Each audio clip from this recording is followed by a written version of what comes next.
Welcome to our channel. We're thrilled to have you here today. Today we're going to teach you how to perform CPR, a crucial skill that can save lives in emergencies. Whether you're at home, at work, or out in public, knowing how to perform CPR can make a significant difference in someone's life.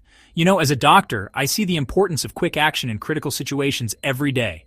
Time is of the essence, and immediate response can be the key to survival. Trust me, knowing CPR can make all the difference.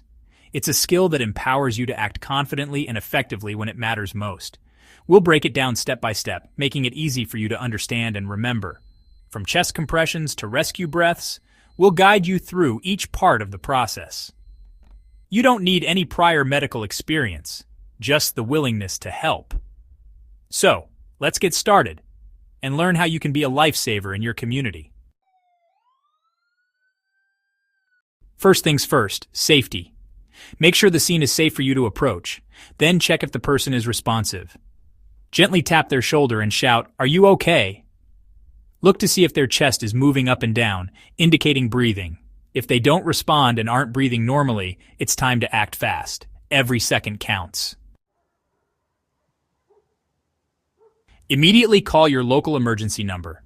It's crucial to get professional help on the way as quickly as possible. If someone else is around, ask them to make the call while you begin CPR. If you're alone, make the call yourself before starting CPR. Remember, time is critical. Now let's learn hands-only CPR. This technique is crucial in emergencies when someone suddenly collapses and isn't breathing. It's simple, effective, and can save lives. Place the heel of one hand on the center of the person's chest, right between the nipples. This is the optimal position to ensure effective compressions. Put your other hand on top, interlacing your fingers. This helps you apply more force and maintain control during compressions. Keep your arms straight and your shoulders directly above your hands. This positioning uses your body weight to help you push down more effectively. Push down hard and fast, compressing the chest at least 2 inches deep. This depth is necessary to keep blood flowing to vital organs.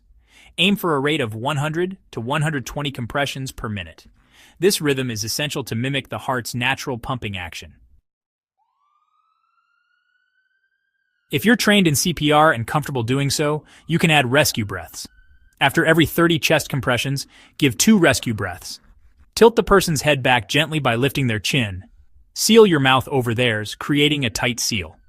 Give 2 breaths, each lasting about 1 second. Make sure you see their chest rise with each breath.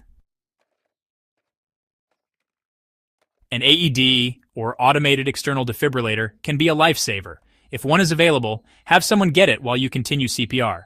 Once it arrives, turn it on and follow the voice instructions carefully. The AED will analyze the person's heart rhythm and advise whether a shock is needed. If so, make sure no one is touching the person and deliver the shock by pressing the button. Keep performing CPR until emergency medical services arrive and take over. Don't stop unless the person shows signs of life, like breathing normally, or until a medical professional tells you to stop. Your efforts are making a difference, so keep going. CPR for children and infants is slightly different. It's crucial to understand these differences to provide effective care in emergencies. For children, use one hand for compressions, applying firm and steady pressure, and for infants, use 2 fingers. This ensures the right amount of force without causing injury. The compression depth is also shallower, about 2 inches for children. This depth helps maintain blood flow without damaging delicate structures, and 1.5 inches for infants. Their smaller bodies require gentler compressions. Always give rescue breaths for infants and children if you're trained. This helps to provide oxygen to their vital organs. Remember, these are just general guidelines. Each situation may require slight adjustments based on the child's condition. It's best to take a CPR course to learn the proper techniques for different age groups. Hands-on practice and expert guidance can make all the difference in an emergency. Congratulations! You've just learned a potentially life-saving skill.